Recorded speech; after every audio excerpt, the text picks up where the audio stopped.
Babel Latino, tiempo de renacer. Programa interactivo de comunicación latinoamericano, con la colaboración de Radio Pichincha Universal 95.3 FM Quito y Radio Sensación 93.3 FM Murcia.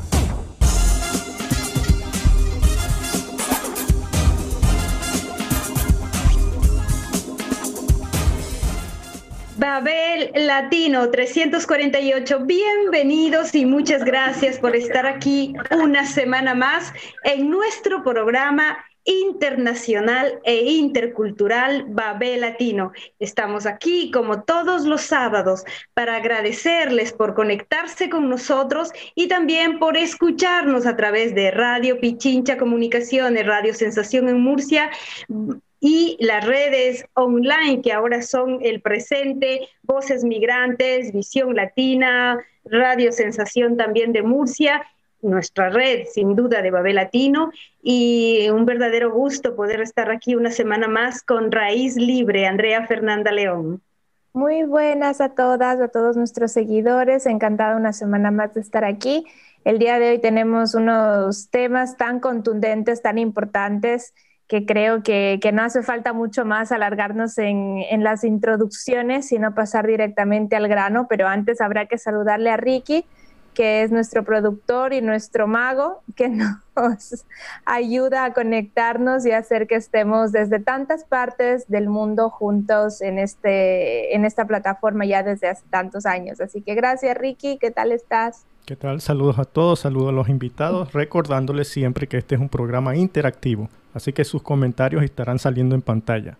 Y hacerles recuerdo que tienen que seguirnos en todos los canales de Babel Latino, las páginas relacionadas en Facebook y también en YouTube, que estamos en vivo, ya saben, esperamos sus comentarios. Pues sí, ya lo decía Fernanda, hoy vamos a hacer una presentación muy corta de nuestro, porque nuestros invitados son nuestros verdaderos protagonistas. Agradecemos a Javier Guerrero, que va a ser nuestro intérprete traductor, porque eso es Babel Latino, pues esa confusión de lenguas, pero que nos permiten comunicar. Estamos ya aquí con nuestro invitado, Walid Rabat, presidente de la FEPAL, que es la Federación Árabe Palestina de Brasil, primera generación de palestinos nacidos en Brasil. Él es abogado de profesión y especialista en la causa palestina. Bienvenido, Walid, y muchas gracias por estar con nosotros en Babel Latino.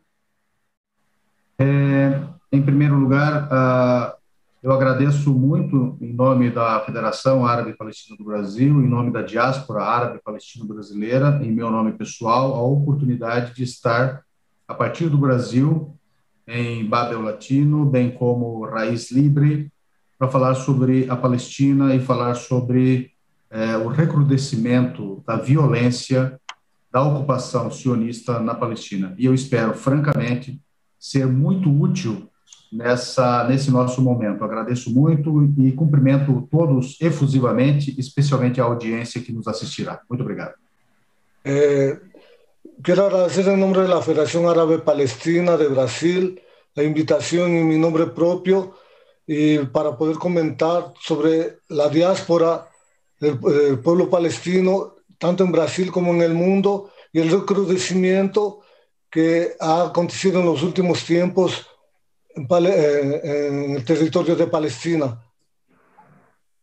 Sí, nos gustaría que Walid, aparte de que es presidente de la federación, nos está diciendo dentro de su historia que es uno de la primera generación de palestinos nacidos en Brasil. Quisiéramos, antes de pasar ya a la parte de análisis, donde también tendremos un pequeño vídeo antes ya del análisis que nos haga, que nos cuente algo de su historia. ¿Qué significa el hecho de nacer en otro, prácticamente como ciudadanos del mundo, pero con esta situación tan dura que vive nuestro hermano país palestino? Filho de palestinos no exterior, ele pode ser como qualquer outro descendente de qualquer outro grupo humano, isso é evidente.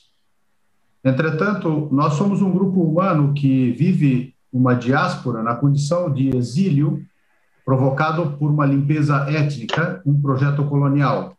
Então, esse é o primeiro aspecto, eu gostaria de deixá-lo bem evidente. Se dijo del pueblo palestino en el exilio y de la diáspora es igual a ser hijo de cualquier árabe fuera del país. Entretanto, há algumas diferenças, e uma delas é a principal. Nós só estamos fora da Palestina porque fomos obrigados por um projeto colonial que promoveu uma limpeza étnica na Palestina. Mientras tanto, para nosotros es diferente porque nosotros fuimos obligados a salir por un proyecto de limpieza étnica promovido por un grupo y eso nos ha obligado al exilio. Eu, particularmente, sou o filho mais velho de 4 e nosso pai, que já faleceu, inclusive na Palestina, e nossa mãe, são imigrantes da Palestina dos anos 60. Eu sou el hijo mayor de 4 hermanos, descendiente de un palestino que murió en Palestina y de mi madre que todavía vive en Brasil. E a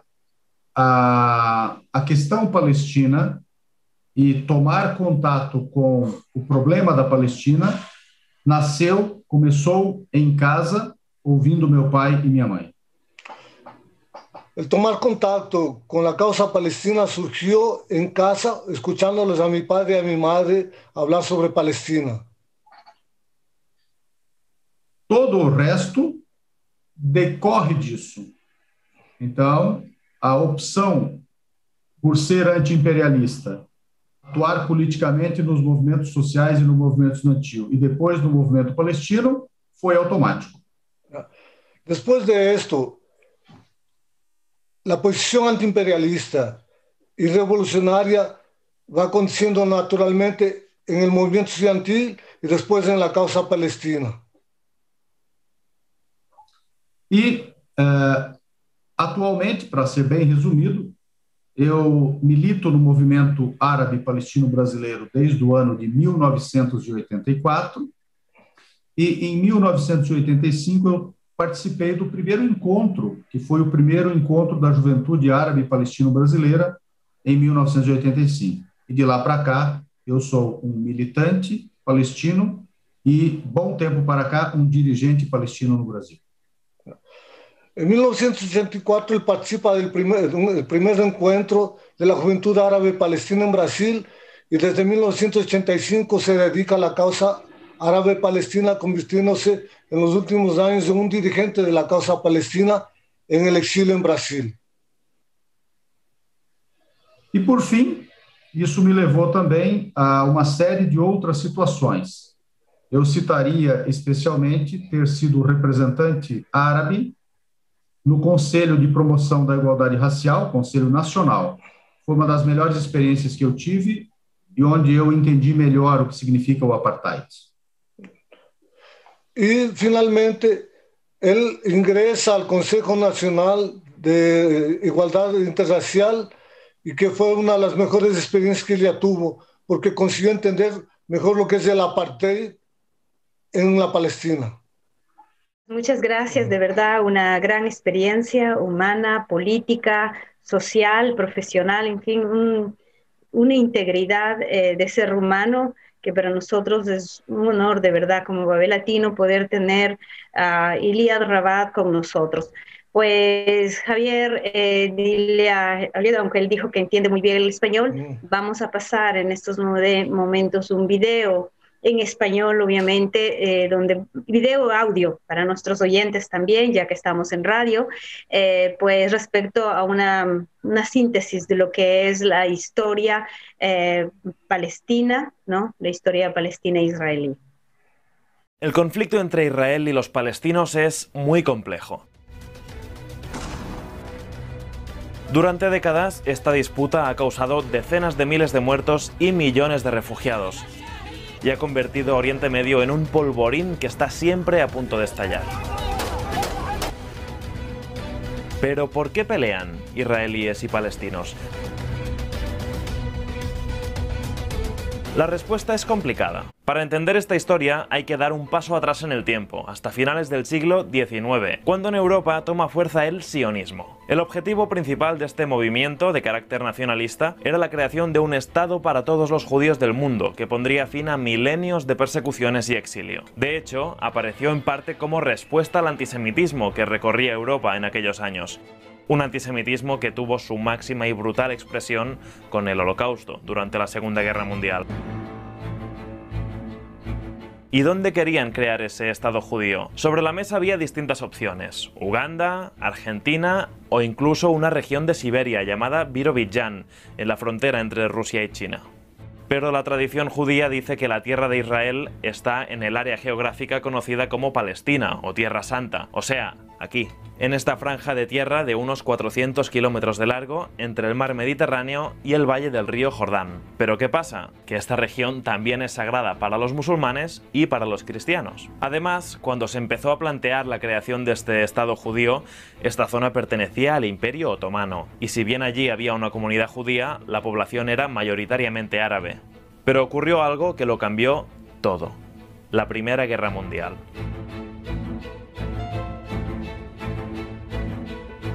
Al terminar la Gran Guerra, el Imperio Otomano desapareció. Las potencias europeas se repartieron varios de sus territorios y Reino Unido pasó a administrar la región de Palestina. Esto es importante porque en ese tiempo el gobierno británico dio un paso clave: la Declaración Balfour, una carta en la que por primera vez el gobierno británico apoyaba la creación de un hogar nacional para el pueblo judío en la región palestina. Pero aclarando lo siguiente: no debe hacerse nada que pueda perjudicar los derechos civiles y religiosos de las comunidades no judías existentes en Palestina. Es decir, hay que respetar a los árabes, aunque más adelante veremos por qué los árabes no se sienten precisamente respetados.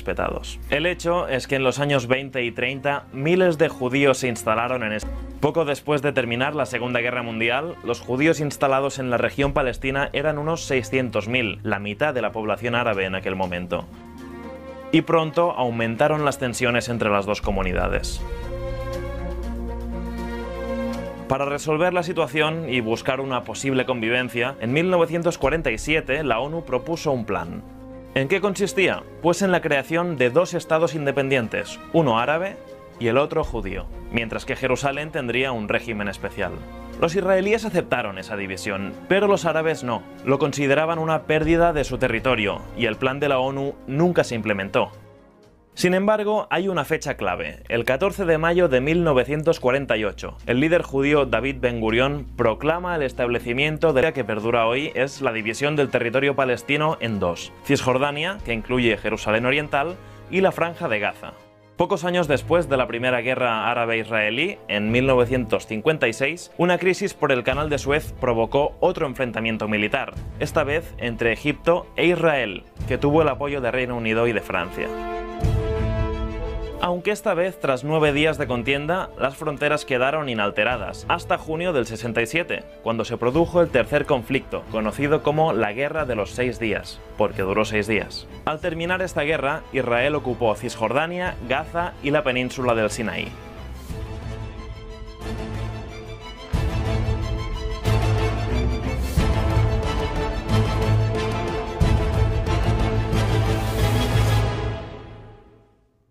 La última de esta serie de disputas internacionales entre árabes e israelíes fue la guerra de Yom Kippur, que en el 73 enfrentó a Egipto y Siria contra Israel. La guerra duró 20 días, pero sus consecuencias se alargaron por años y desembocaron en un evento muy importante para la región. En 1978, Egipto se convirtió en el primer país árabe en firmar la paz con Israel, en los acuerdos de Camp David. De esta forma recuperó el Sinaí, pero en cambio renunció a la Franja de Gaza. Eso fue un punto de inflexión que marcó también la relación de Israel con los otros estados árabes, aunque finalmente solo Jordania, además de Egipto, llegó a firmar un tratado de paz con el Estado judío. Si nos fijamos, los acuerdos de Camp David tuvieron mucha importancia, porque supusieron el final de la guerra abierta entre Israel y sus vecinos árabes. ¿Y qué significa eso? Que a partir de ese momento el conflicto quedó concentrado en una lucha entre palestinos e israelíes. Gaza y Cisjordania siguen hasta el día de hoy en parte bajo control militar israelí y en parte bajo la administración de la Autoridad Nacional Palestina. Pues bien, después de este video que busca de alguna manera, muchos no conocemos el problema palestino-israelí, o a veces lo sentimos tan lejos, y eso nos pasa en América Latina, o cuando estamos en Europa, al estar lejos geográficamente de otras latitudes, pues no tenemos presentes los problemas fundamentales, o también, como otras veces lo ha dicho Raíz Libre, parecería que solo existe el COVID mientras se están dando guerras, se están dando más aún diásporas, productos de estas guerras, y en estos mismos en Palestina está sucediendo, Palestina-Israel está sucediendo ya, diríamos, una guerra abierta y frontal. Pues quisiéramos conocer de Uliad Raval un análisis para después también que Raíz Libre y, en fin, poder hacer de esto un diálogo. Así que un análisis de cuáles serían las causas que están provocando esta actual crisis. Não é possível falar sobre o problema na Palestina e da Palestina sem partir do seguinte ponto de princípio. No es posible hablar de Palestina, de la causa palestina, sin partir de los siguientes puntos. Em primeiro lugar, há uma guerra permanente contra a Palestina, e ela é uma guerra colonial, promovida por estrangeiros euro-judeus desde pelo menos 1948. Hay una guerra colonial promovida por judíos europeos, promovida desde 1948. Esse é o primeiro ponto. Esse é o primeiro ponto. O segundo ponto é que esse processo é de tomada de território e de expulsão de uma população nativa. El segundo punto es la tomada de territorio y la expulsión de una población nativa de su territorio autóctono. Esse é um projeto originário, atualmente ainda em execução. Es un proyecto original actualmente aún en ejecución. Então, cercar os palestinos, tomar território dos palestinos, expulsar os palestinos, é o que está acontecendo hoje, mais emblematicamente em Jerusalém. Entonces, cercar a los palestinos, tomar las tierras de los palestinos, especialmente en lo que hoy es Jerusalén, es lo que está aconteciendo ahora. Agora podemos entrar na questão específica deste momento. Ahora podemos entrar en la cuestión específica en este momento, que está aconteciendo en este momento. No início do mês sagrado de Ramadã, as forças israelenses de ocupação fecharam acesso à esplanada das mesquitas. Primero, en el inicio del mes sagrado de Ramadán, las fuerzas israelíes cerraron las entradas a la explanada sagrada de las mezquitas, a la planicie sagrada de las mezquitas. Seria como fechar o Vaticano aos católicos do mundo. Sería como cerrar el Vaticano a los católicos del mundo. Depois, em 2 de maio deste mês, impediram aos cristãos chegarem à Igreja do Santo Sepulcro para um feriado, para uma comemoração pascal dos cristãos ortodoxos palestinos. Segundo, el día 2 de mayo prohibieron la entrada de cristianos ortodoxos a la iglesia del Santo Sepulcro. Es eso. Depois, colonos extremistas estrangeiros judeus começaram a atacar a população civil palestina de Sheikh Jarrah, um bairro de Jerusalém, e que nós vamos explicar a razão. Después, judíos extremistas europeos comenzaron a atacar a la población civil palestina en el barrio de, ¿Cómo es el nombre del barrio? Jarrah. Sheikh Jarrah, que después vamos a explicar a continuación.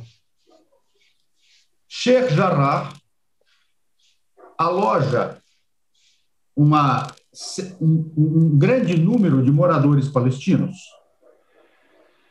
mas especialmente 28 famílias é o que nos importa abordar agora.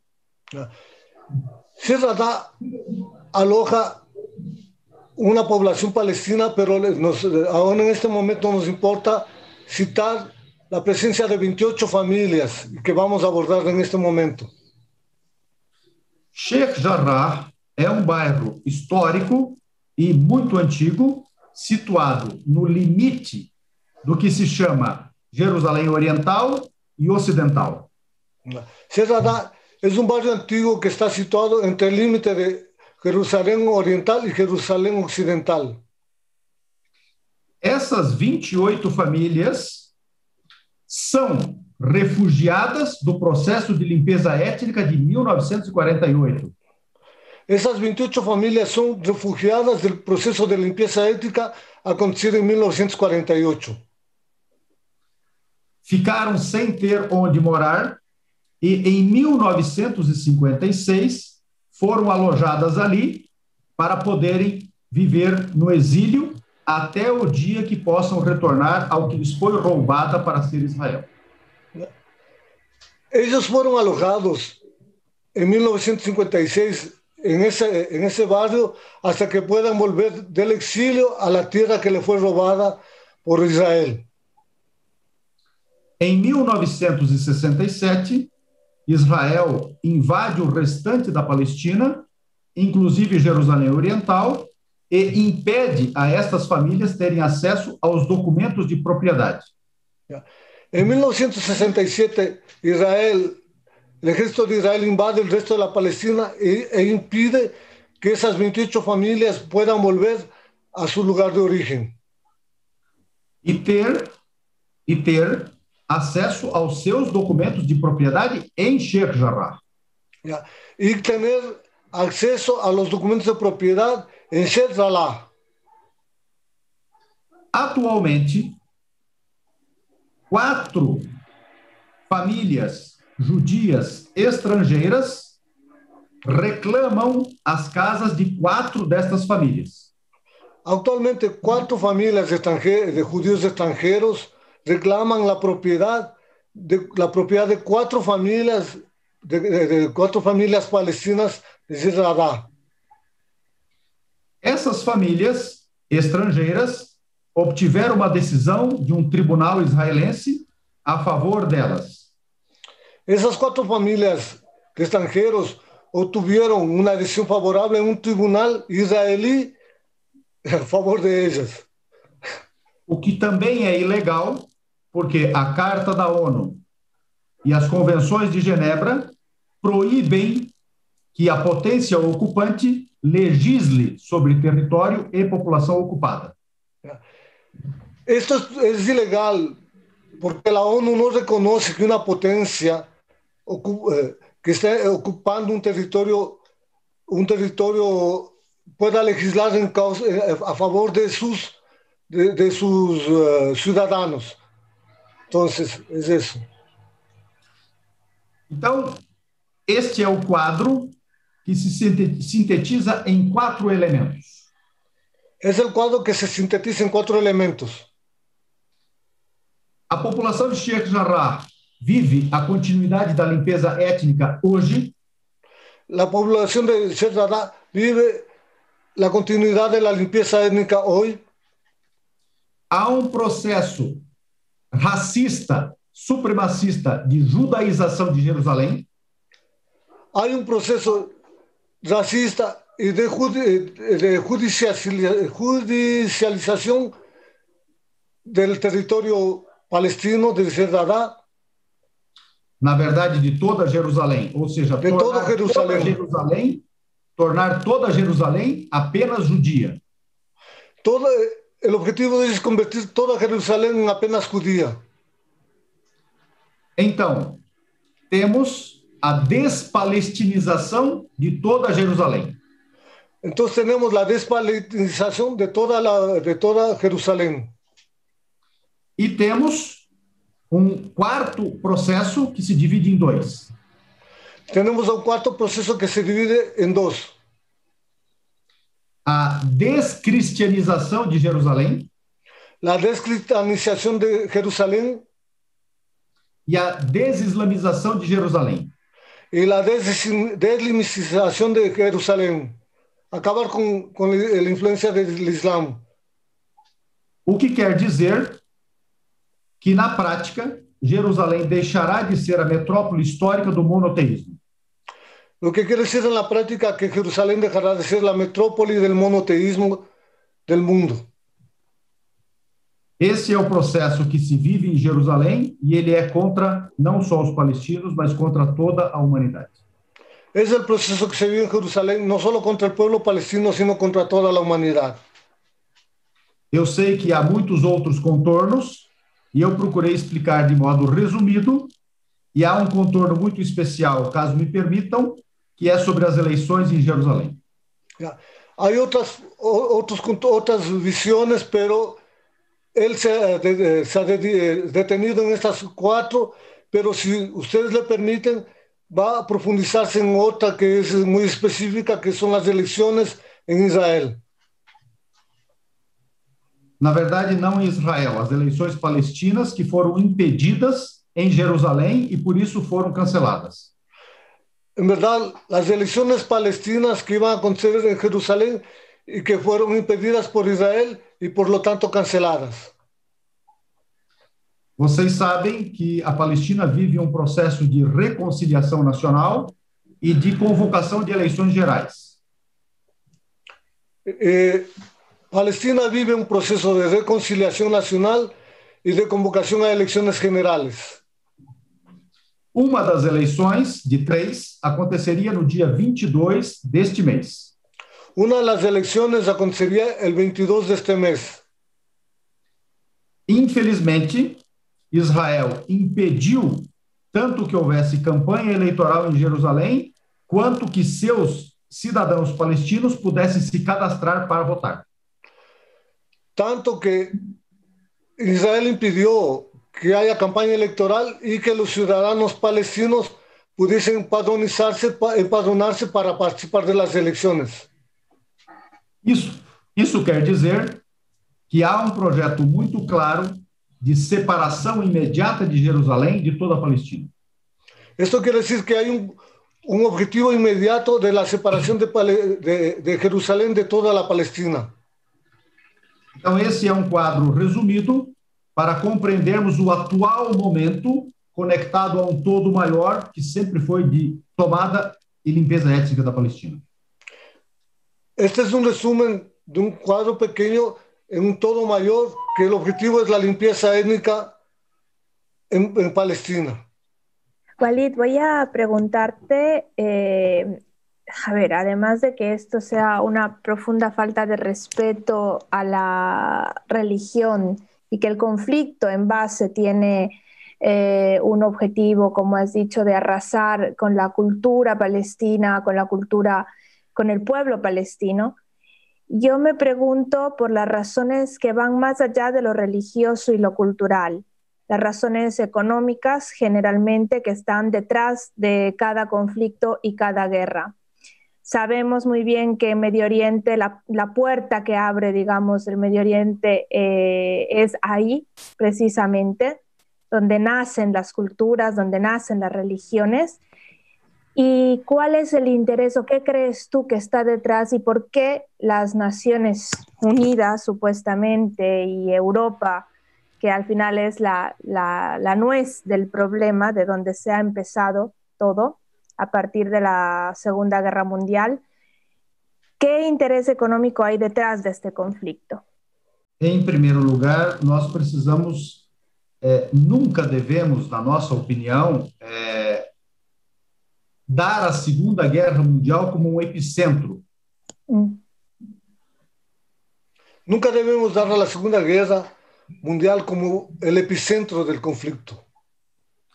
Em segundo lugar, aí eu quero ser um pouco inconveniente, a palavra conflito deve ser abolida das menções à Palestina? En segundo lugar, quiero ser un poco inconveniente porque se debe abolir la palabra conflicto de la situación en Palestina. Nós devemos recuar a antes da Primeira Guerra, porque o sionismo resolveu tomar a Palestina muito antes do Holocausto. Nosotros debemos retroceder a antes de la Primera Guerra Mundial porque el sionismo decidió tomar mucho antes el territorio de Palestina. Ou seja, 60 a 70 anos antes da Segunda Guerra, o sionismo já resolvia tomar a Palestina, tal qual os crimes nazistas na própria Alemanha e na própria Europa contra os judeus. Es decir, 60 o 70 años atrás, antes de la Segunda Guerra, el sionismo decidió tomar Palestina y cometer los mismos crímenes que los nazis cometieron en Alemania y en Europa en la Segunda Guerra Mundial. Então, se nós resolvemos a questão da situação histórica, podemos falar do resto, com muita tranquilidade. Entonces, si nosotros resolvemos la situación histórica de Palestina, podemos conversar sobre el resto. E vamos falar de coisas simples. A ONU não resolve a questão, simples, la ONU. não resolve a questão palestina porque há uma coisa chamada veto dos Estados Unidos no Conselho de Segurança das Nações Unidas. La ONU no resuelve la cuestión palestina porque hay una cosa llamada veto de los Estados Unidos a la cuestión árabe-palestina. El veto que Estados Unidos tiene en el Consejo de Seguridad. Porque resoluções a favor da Palestina não faltam e Israel não cumpriu nenhuma, e eu citarei uma delas que é emblemática. Resoluciones a favor del pueblo palestino hay muchas, pero Israel no cumple ninguna de ellas y él va a citar apenas una como ejemplo. Existe uma resolução que é de 11 de dezembro de 1948, que é a de número 194. Existe una resolución 11 de diciembre de 1948, que es la 194. Que é a resolução talvez mais importante para a questão palestina. Que es tal vez la resolución más importante para la cuestión palestina. É a resolução que determina o retorno de todos os refugiados palestinos, que hoje são 6 milhões, e a compensação de tudo que lhes foi roubado.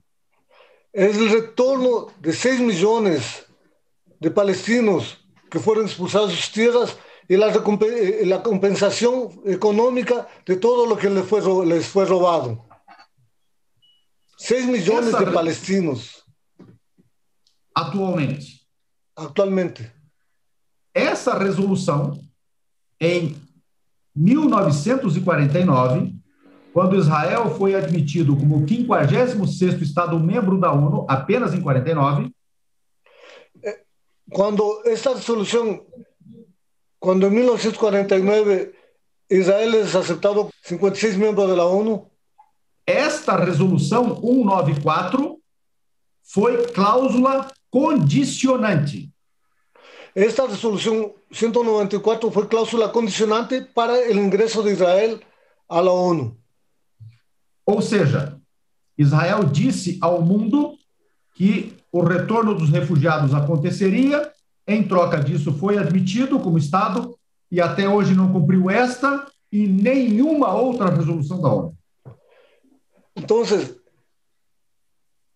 Israel acepta essa condição, o retorno dos refugiados a Palestina e o pago de todo o que foi roubado como condición para poder entrar en la ONU. Israel acepta, pero no cumple ni esa ni ninguna resolución a partir de aquel día. Ou seja, se diante da resolução 181, que recomendou a partilha, e a Palestina não existe, e a 194, que admite a entrada de Israel com o retorno dos refugiados, e nenhuma das duas foi cumprida, Israel é um Estado ilegal de pleno direito. Yeah. Sin la resolución 181 que divide Palestina e Israel, ni la 194 fue cumplida por Israel, entonces el Estado de Israel es un Estado ilegal que não existe legalmente. Ou seja, se a Palestina, na resolução 181, que era para existir, não existe, porque Israel invadiu, e se a 194 permanece sem cumprimento, Israel deveria ser excluído da ONU. Como Israel não cumpre a resolução 181 ni 194, el Estado de Israel debería ser expulsado de la ONU porque no existe legalmente, porque no cumplió, no respetó nada. Dito isso, nós podemos ir para as causas verdadeiras do projeto colonial sionista na Palestina. Después de esto podemos ir para las causas verdaderas del proyecto colonial de Israel en Palestina. Ele é fundamentalmente econômico, geopolítico, e o petróleo é a principal determinante. Él es fundamentalmente económico, geopolítico, y el petróleo es la causa fundamental en ese proceso. Os ingleses, antes ainda da Primeira Guerra, já queriam ter controle do petróleo do Golfo Pérsico e queriam uma entrada fácil a partir do Mediterrâneo Oriental. Los ingleses, antes de la primera guerra, ya querían tener un control de la entrada al Golfo Pérsico por el petróleo a través del Mediterráneo Oriental. E a Palestina tem planícies que permitem a entrada de infantaria e o Líbano e a Síria não. Y Palestina tiene planícies que permiten la entrada de infantería y el Líbano y Jordania no tienen. Isso. Então, os ingleses já tinham uma escolha de ter a Palestina como um bunker permanente de guerra. Los ingleses ya habían escogido a Palestina para tener un búnker permanente de guerra. Os sionistas apenas se acoplam neste projeto e obtêm a permissão inglesa. Los sionistas apenas se acoplan a este proyecto y tienen el apoyo de Inglaterra. E automaticamente se tornam os capatazes ingleses no Oriente Médio para ocupar militarmente esta região permanentemente. Y automáticamente se convierten en los capataces ingleses para ocupar esta región permanentemente. Atualmente, além do petróleo, Israel cumpre um papel geopolítico agora para a OTAN, Estados Unidos e Europa Ocidental, no freio à Rússia, no freio à China, no freio anticontestativo da hegemonia estadunidense. Actualmente se ha convertido en el freno para la influencia de Rusia, de China, al servicio de la ONU, de la OTAN, de Estados Unidos y de Europa Occidental. Para impedir o declínio ocidental. Para impedir el declive occidental, declínio occidental. E para isso, necessariamente precisam destruir o Oriente Médio como um todo. E para isso necessitam destruir o Oriente Médio como um todo. E é isso que explica o papel de Israel na Síria, no Iraque, no Iêmen, na desestabilização do norte da África e na tentativa de destruição do Irã e do Líbano. En eso consiste la presencia de Israel en el caso de Siria, de Irak, del Yemen y de la África occidental. Norte da África. Norte de África, desculpa. Líbano também. El Líbano também. Isso tudo para garantir a supremacia econômica, a hegemonia, perdão, dizendo, global daquilo que nós chamamos de anglo-sionismo, cuja metrópole atualmente são os Estados Unidos. Eso nos remite para mantener la hegemonía del anglo-sionismo cuya metrópole está en los Estados Unidos actualmente. Essa é uma forma resumida de apresentar, mas ela ficaria incompleta. Essa é uma forma resumida de apresentar, pero quedaria incompleta se nós não apontarmos que o anglo-sionismo tem aliados também na região, e eles são bem conhecidos, e eles foram criados para isso, tanto quanto Israel. Eso no sería lo suficiente porque Estados Unidos y el anglo-sionismo tienen aliados conocidos en la propia región.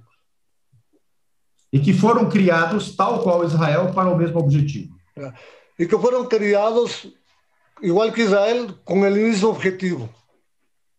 Eles, atualmente, estão normalizando com Israel. Então, não precisamos dar nomes. Todo mundo sabe do que eu estou falando. Ellos tienen unas relaciones normales con Israel y que no es necesario dar los nombres, porque todo el mundo sabe, todo el mundo conoce. Sí. Não, eu encerro a resposta a essa pergunta com esse final. Él encerró con esa respuesta a la pregunta emitida por Fernandita. Sí. Javier, Julia, este tema sería realmente para tratarlo en un conversatorio. Nosotros como redes de medios digitales estamos tratando cada semana, incluso somos una red de 10 medios para poder profundizar. Así que si les parece, nosotros podríamos quedar, no esta semana que vamos a hablar de Chile, pero ya un compromiso para la siguiente, para poder comprometerle a Uliad Rabal que nos acompañe y también a nuestros seguidores de estos eventos, programas, conversatorios de profundidad. Lo estamos haciendo los días sábados a las 9 de la noche, hora Europa, 2 de la tarde, hora Ecuador, dependiendo en América Latina la diferencia horaria, porque de verdad requiere absolutamente una profundización, porque si no somos nosotros los medios de proximidad, si no se hace algo, nos quedamos impávidos y más que nada impotentes, porque ¿qué hacemos frente a lo que está sucediendo? ¿No? Y en la profundización, ya digo, también conociendo todo este plan maquiavélico, horroroso que es económico y de intereses, también tenemos un antecedente del sufrimiento de los judíos en la Segunda Guerra Mundial. O sea, ahí vienen unas situaciones también muy finas de lo que es la humanidad, el dolor humano en general.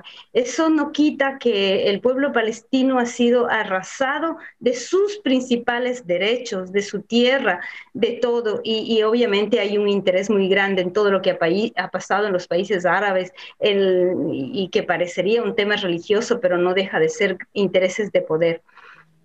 Desde já está aceito, eu sou servo da causa palestina e das grandes causas humanitárias. Desde ya, él es un siervo de la causa palestina y de todas las causas humanitarias. Está disponible. Muchas gracias, de verdad, de corazón, y estamos con el pueblo palestino, Uliad.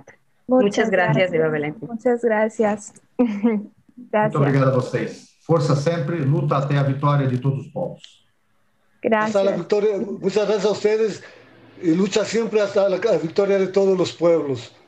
Hago las palabras de Walid, las mías, este compañero que nos conocimos en un evento de solidaridad, haciendo mosaico en la calle con Walid. Te agradezco mucho, você, mi hermano. Gracias, sí, deberíamos tener como unas clases de historia, de la historia no contada, ¿no? Porque en los libros y en las noticias la parte oficial siempre tiene unas técnicas de manipulación increíble a nivel general de lo que uno se hace en la cabeza, y la realidad y la historia de los pueblos es más bien distinta de lo que está escrito. Así que muchísimas gracias, Walid, por esta participación, y ojalá poderte escuchar más veces en nuestra plataforma. Muchas gracias. Voy a despedirme en español para que ustedes tengan una prueba de si mi español es capaz de dialogar con el pueblo hispánico. Para en la próxima fecha hablarles en un portuñol. Esto es Babel, así que bienvenidos. Somos Babel, la confusión de las lenguas. Hasta pronto, Javier. Mil gracias. Chao, una vez más. Chao, Fernandita. Un abrazo, mi hermano. Gracias. Gracias a ustedes. Y seguimos aquí con Babel Latino para Radio Pichincha Comunicaciones, para Radio Sensación en Murcia y para toda la red de medios que estamos conectados. Y es un gusto pues poder presentar el día de hoy a Mayra Crean. Ella es una activista académica universitaria, licenciada en Ciencias Diplomática y de Higiénica Dental y terapista también, con un máster en Salud Pública, y forma parte de la Secretaría de la Asamblea Nacional Ciudadana por la Dignidad y los Derechos. Qué gusto, Mayra, yo te he conocido en estos procesos de lucha, de política, en fin, las mujeres estamos siempre aquí, además de eso nos estás hablando desde Londres, así que dinos, ¿qué va a pasar el 24 de mayo? ¿Cuáles son las nuevas causas que en estos momentos nos tienen que unir a ecuatorianas y ecuatorianas en donde quieras que estemos? Muchas gracias, Janet, y muchas gracias aquí a Babel Latino por haberme realmente dado esta oportunidad de estar aquí e invitar al pueblo ecuatoriano a que nos unamos al cacerolazo, porque viene un gobierno que realmente va a profundizar el libreto neoliberal del Fondo Monetario Internacional, que lo único que va a hacer es prácticamente favorecer a las élites ecuatorianas, favorecer a las corporaciones internacionales. Y hemos visto en el Ecuador cómo Moreno totalmente ha destrozado la economía ecuatoriana. Ya vemos que el pueblo ecuatoriano ha sufrido con hambre, miseria, desesperación, con tantos muertos que se les pudo realmente evitar si hubiéramos tenido un gasto público, si se hubiera actuado con mucha responsabilidad.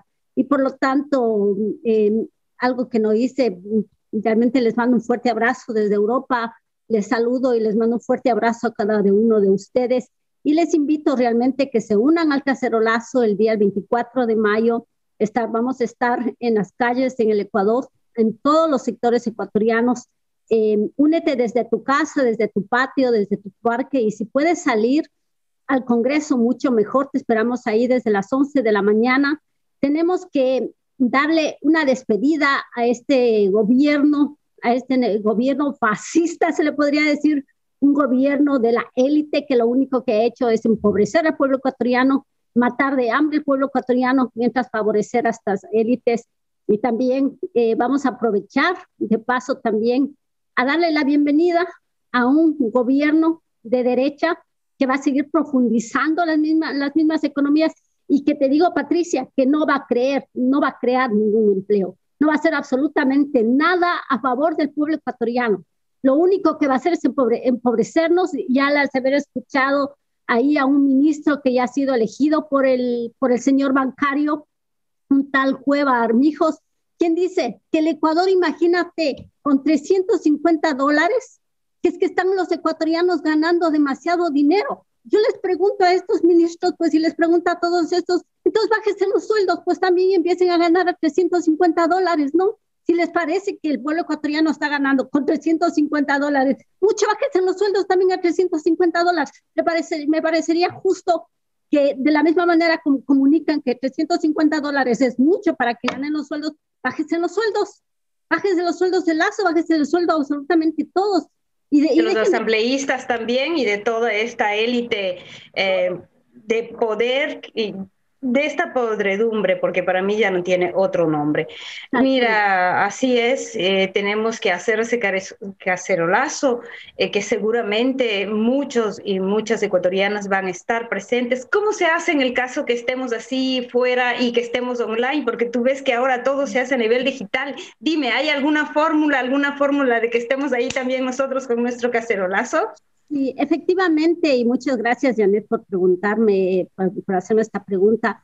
También vamos a pasar por las redes el cacerolazo en Europa, más que todo por las restricciones que tenemos que todavía de salir a las calles. Vamos a hacer en línea. Yo te haré realmente hacer llegar, lastimosamente no te puedo hacerte llegar todavía la invitación, te haré llegar a su debido tiempo el código de entrada. Para la gente que no pueda ingresar, pues entren y denle la bienvenida a Lazo y denle la buena salida con todas las ollas que sean necesarios a este Moreno que ha destruido y ha matado al pueblo ecuatoriano y que sigue destrozando, y que lo que se viene realmente es una lástima. A mí me duele como ecuatoriana, porque nosotros queremos ver un país de progreso.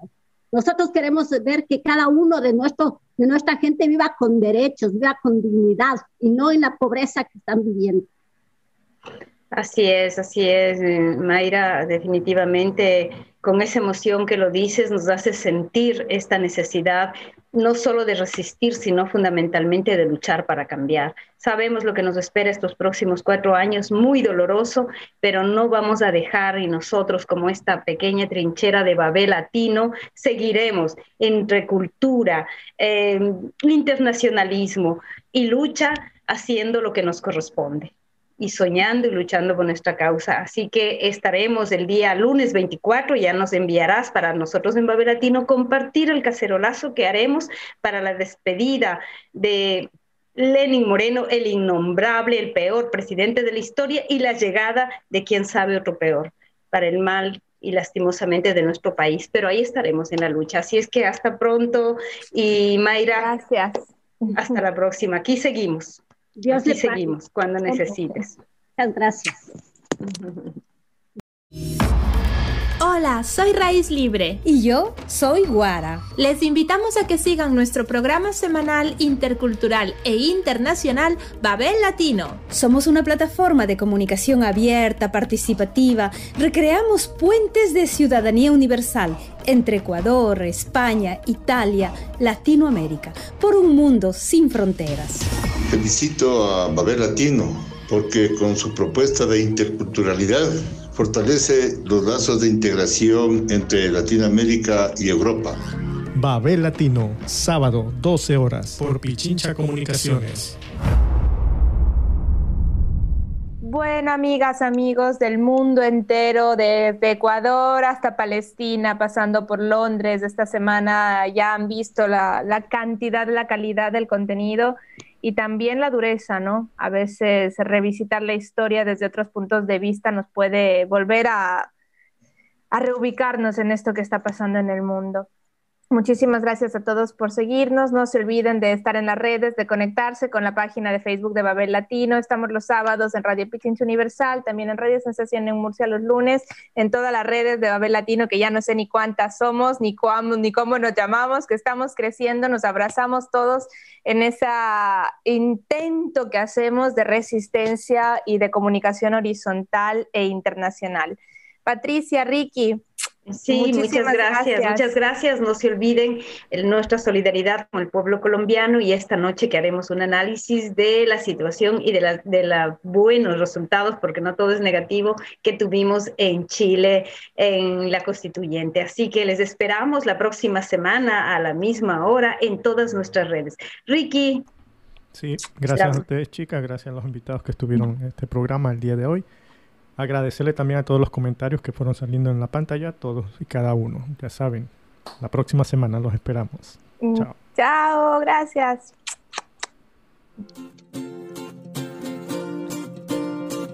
Hasta aquí Babel Latino, programa interactivo de comunicación latinoamericano, con la colaboración de Radio Pichincha Universal 95.3 FM Quito y Radio Sensación 93.3 FM Murcia.